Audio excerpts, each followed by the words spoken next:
1. Using self-pity as a weapon. Have you ever met someone like this? They share stories of hardship tales from an unhappy childhood, overwhelming work demands, wounds that still sting. Their words pull at your heartstrings, and you feel an instant urge to comfort them, to do something to help. Maybe you've thought, I'm lucky to be here for them. I'll do whatever it takes so they don't fall apart. And in the process, you lose sight of yourself. You skip caring for your own needs because you're swept into their narrative. That's when self-pity becomes a subtle weapon, not for healing, but for control. A real-life example: a close friend of mine often sent me messages. Job stress, loneliness, feeling worthless. Every message hit deep, stirred empathy. So I listened for hours, offered comfort, even helped where I could. But then came the responses. Nobody gets me. If I didn't tell you, I would have crashed. And if I didn't reply fast enough, I wondered, am I being a bad friend? It felt like being trapped in guilt. And that pressure, it's a classic emotional manipulation tactic, making you feel like a rescuer who can't say no. What the experts say, psychologists call this emotional blackmail. When someone uses your compassion to bind you to their needs, they create a subtle emotional debt. You start feeling responsible for their well-being, well beyond what's healthy. Studies show these emotional stitches can wear you down, make it hard to focus on your own life. Have you ever felt, I have to help, or they might break?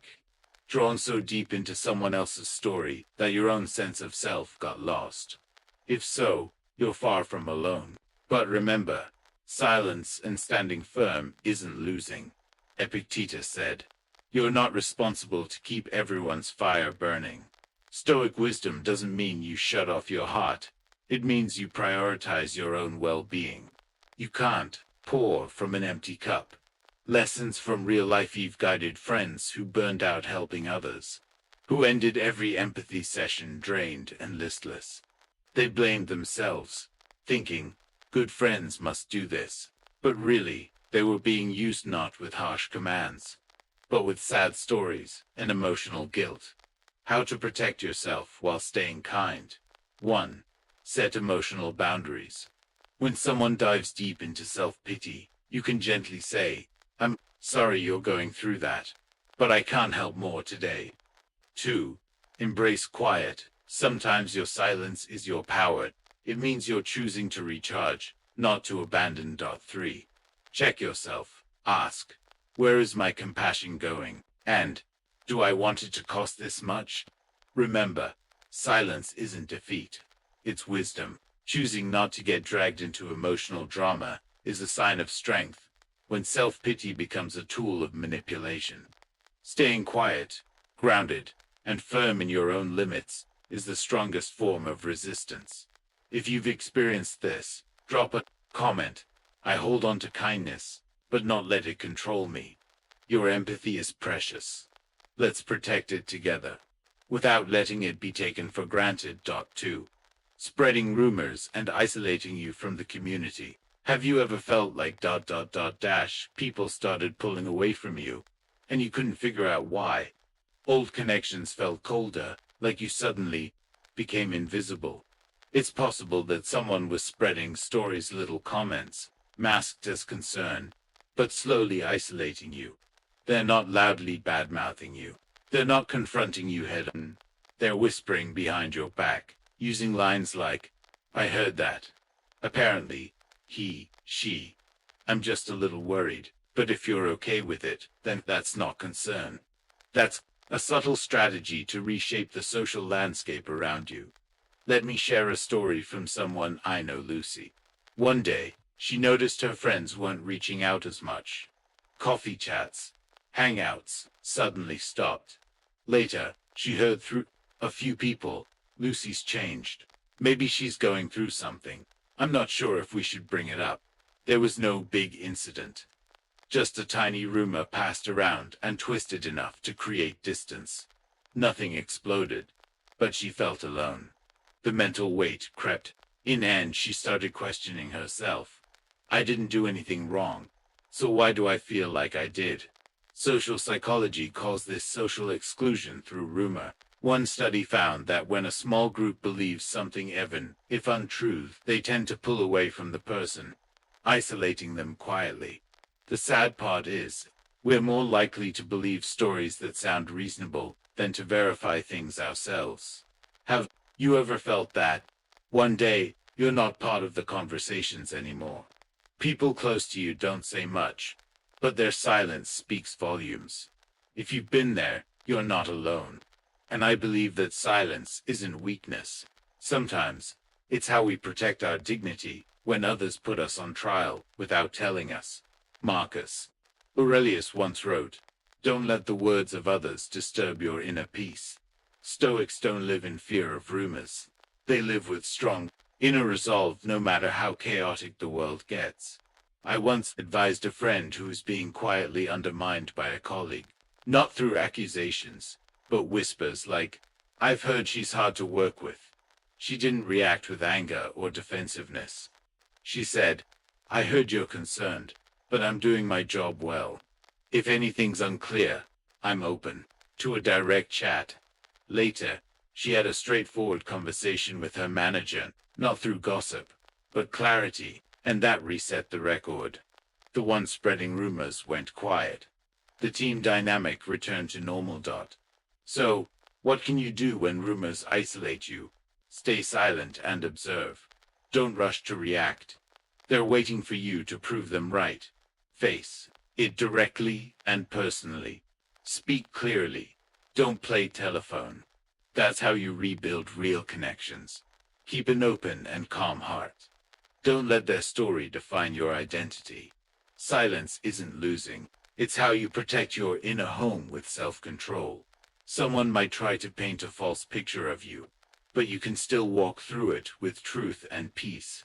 Don't let a false story cost you real connections. Be the calm in the storm. This message resonates with you. Leave a comment. I choose truth, not gossip. 3. Pretending I just want what's best for you. Have you ever experienced this? Someone offers gentle advice, framed as genuine concern. "I think that would be the best for you. I just want you to pick the safest option." It sounds like they're standing beside you, but in reality, they're steering you, walking next to you without truly walking with you. They're not shouting that you're wrong. They're not lecturing harshly. Instead, they speak softly and attentively like a caring friend, but with an agenda behind every word. "I just want what's best for you." How do you know when it's not real? Trust your gut. When you listen and don't feel the freedom, in their words, when you feel led, not respected. I remember a friend, Hera. She wanted to leave her job to pursue an art career, but everyone close to her said things like, "I know you love it, but is it really safe? Don't risk your stability. I just want the best for you." Over time, Hera felt she lost her power to choose. Her freedom was overshadowed by helpful advice tethered with hidden strings. In the end, she returned to her old job, with a lingering regret inside. In psychology, this is called benevolent control, a way to manipulate under the guise of care. Science on self-determination shows that when you're not allowed to choose, your sense of freedom drops, stress rises, and confidence and creativity decline. So reflect, do I really want to follow this? Or am I doing it because they said it's the safe route? Am I still listening to my inner voice? If you haven't wondered these questions, maybe you're being led without realizing it. Epictetus said, "True freedom is keeping independence in your own thoughts." Stoicism doesn't reject help, it rejects abandoning your right to think for yourself. When you hear, "I just want what's best for you," ask, why am I expected to be good their way? I've seen a colleague trapped in this cycle. Her mentor always advised her the safest study path, never considering her passions. She lost her sense of agency until she paused and asked, "What do I really want?" That's when her real path reappeared. 4. Distracting with morality. Have you ever encountered this? Someone brings up duty, virtue, and moral living, saying, "I'm saying this for your good," to pull you into their perspective and Avoid addressing the real issue. Their words aren't harsh, but they make you feel if you disagree. You're immoral. You might hear, I'm saying this because I want you to do better. You know you're a good person, right? We have a responsibility to one another. It sounds heartfelt. But the real goal isn't your well-being, it's controlling your decisions by tying them to moral expectations. I know someone named Lana. She wanted to step back from a stressful group project to prioritize her health. But her peers said, "You already committed. You have responsibilities to the team. The boss is counting on you. You can't just walk away." Lana began questioning herself. Am I selfish, or am I protecting myself? Pressure mounted, and she postponed her decision, all because she was guilt-tripped with moral obligation. Modern psychology calls this moral manipulation, using ethics to force compliance. It's not about persuasion. It's about weaponizing moral expectations to silence your own voice. Stoic wisdom warns, don't bow your head just because someone else claims moral high ground. When you feel guilt creeping in from that moral angle, pause and ask yourself, is goodness about doing this, or doing what I believe is right? Seneca said, only when you fully understand your own value can you choose to say no. If someone tries to distract you with morality, you don't need to argue loudly, you just need to stay calm and centered, respond with quiet clarity. Thanks for caring. I understand the responsibility, but this choice is mine. No confrontation, but no surrender either. Remember, silence doesn't mean defeat. By not chasing after moral expectations that aren't yours, you protect your right to choose and maintain your internal peace. 5. Making you the problem. When you realize their game and start protecting your boundaries, they skillfully flip the narrative. They don't own up to their actions, they tell you you're the issue. Like, you're always so suspicious of others. Did you know that? I just want what's best for this relationship. Why do you make everything a big deal? Suddenly, you doubt yourself. Am I being too sensitive? Maybe I was wrong. They don't need to raise their voice. They softly push you into guilt and self-blame, and you end up apologizing to yourself. One friend, Min, shared this with me. He had decided to skip a weekend event because he was exhausted. Immediately, his close friend replied, "Oh, you're not coming again. I thought I could count on you. Don't you feel like you've let me down?" Min felt guilty. Was he being selfish? Too cold? That's exactly the trap they succeeded. You question yourself instead of holding them accountable. In Stoic thought, this is a manipulative twist that causes self. Epictetus reminds us, your response to outside events is your choice. Don't let them trick you into thinking you're wrong. When they turn you into the problem, they're feeding your guilt and shaking your balance. Ask yourself, have you ever felt forced to explain yourself, like you're in the wrong? Have you replayed their words in your head, convincing yourself it must be your fault? The beautiful thing about Stoicism is this: you stay rooted, not reactive. When they say, you blew this way out of proportion just because you're tired, you don't need to argue. Just ask yourself quietly, was I really in the wrong, or are they shifting focus to cover their manipulation? From my coaching experience, people don't crumble from harsh words, they crumble when gentle words make them say yes to themselves. That's called manipulation through self-blame. The message here isn't be emotionless. It's stay silent enough not to lose yourself. Silence is not defeat. By not rushing to self-accuse, you keep your center. And if you respond, do so with calm authority. Thanks, I understand your view. But from my perspective, you don't need to remove their gloves. You just don't let them knock you off balance. If you've ever been subtly pushed into feeling wrong, drop a comment. I choose silence to guide me. 6. Hitting your empathy and kindness. Have you fallen into this before? You hate harming anyone. You respect others' feelings. So when someone gently says, I'm really just concerned about you, you might be right, but I'm afraid that if you don't, You suddenly feel desperate, guilty if you don't give in, because it feels caring. They exploit your kindness, using empathy as leverage, making you feel bad for not responding. They might praise you. You're such a good person. So it presses on your self-image. Don't want to let that good person down. You end up tied to vague guilt. A reader shared this with me. Whenever she refused to help, her friend softened. I know you're busy, but I really need you right now. She felt if she declined, she'd be heartless. See how dangerous this is? Good people want to help. And when someone uses that, watch out. You feel guilty for not agreeing. Behavioral research confirms this. When you are praised as a good person, your brain seeks to maintain that identity. You're more likely to comply, even when you don't want to. Have you found yourself in that situation? Helping to preserve your image rather than your own boundary.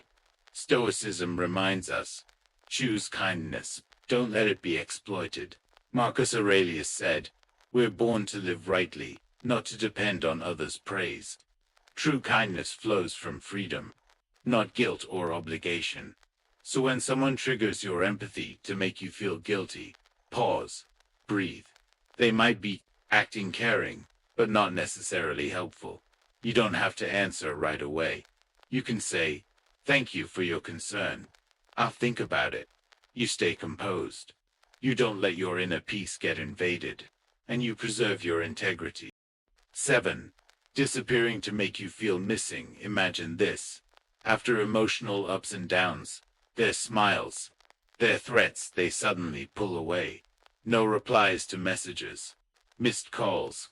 Their presence just fades. And you feel a void. You miss them. You wonder, did I do something wrong? That's the silent disappearance tactica. Subtle strategy that chips away at your confidence and shakes your self-belief. Many people say when someone goes quiet, they start feeling anxious, blame themselves, and slowly loosen their boundaries just to hear from them again. Maybe all it takes is one message, and everything goes back to normal. Have you ever waited so long for a message that you lost focus or sleep? Have you ever felt your self-esteem nearly collapse just so you could show you're still there? In psychology, it's like reverse ghosting, not just disappearing, but testing to see if you're dependent. Behaviorism shows that absence can trigger a perceived loss you feel, compelled to make up for it, even if it isn't good for you. Stoicism reminds us, not everyone missing should be chased. Marcus Aurelius said, walk your own path, even when no one is walking with you. One person's absence is not your permission to fall. It's a chance to ask yourself, do I need them, or do I need the feeling of reassurance from them? If someone disappears, don't rush to chase them. Pause, breathe, ask, why do I want them back so badly? You can choose distance knowing nobody disappears for no reason. Keep your peace, unshakable, even in their absence. Silence isn't defeat. It's your declaration. I'm strong, even without an audience. If you've felt this kind of pressured absence, leave a comment. I choose silence, not falling into their void. 8. Calling for peace but refusing responsibility. Here's the cruel but familiar move. The manipulator says, I just want things to be peaceful again, ... But they never actually admit any fault. No real apology, no corrective action. They ask you to let it go, to reconcile, then walk away. It becomes a one-sided truce. You soothe, you accept, you forgive while they stay untouched. You ask yourself, am I being stubborn, or am I just expecting too much?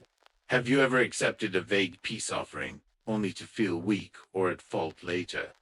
Have you waited for an apology that never came, just more silence? Psychologists call this peace without accountability. It pressures the victim into submission by offering harmony without any real resolution. Stoics don't promote meaningless confrontation, but they do emphasize integrity. If you want peace, you must take responsibility for it. Marcus Aurelius said, don't wish for peace without daring to own your part. I once watched a friend accept this kind of false reconciliation from someone who was always wrong. Each time peace was offered, her self-worth dipped just a little more. Meanwhile, he stayed silent. She blamed herself and the cycle repeated. So when you hear, "Let's just have peace," ask, are you willing to admit what you owe? Are you willing to act differently, not just say it? If it's just soft words, without accountability, you're not obligated to accept it. Silence isn't losing it's choosing self-respect. It's showing yourself the peace you deserve. 9. Making you doubt yourself. Did you know one of the most subtle and powerful tools of psychological manipulation is you? Things like, "Are you sure about that? Maybe you're being too sensitive. I'm just asking, why are you getting so defensive?" These seem harmless, but they're designed to stop you in your tracks and make you say everything. You start comparing your feelings, your memories, even your own kindness, until you doubt yourself. Have you ever been absolutely certain only to freeze when someone says, "Maybe you remember it wrong," or wondered quietly, "Am I really being too sensitive?" Psychologists call this subtle gaslighting. It doesn't require outright lying, just enough questioning to plant doubt. Every time it happens, you lose a bit of trust in your own instincts. Stoics teach that your inner strength is your greatest weapon. Epictetus once said, "It's not what happens to you, but how you perceive it that matters." Manipulators know that if they can get you to doubt yourself, they've already gained the upper hand.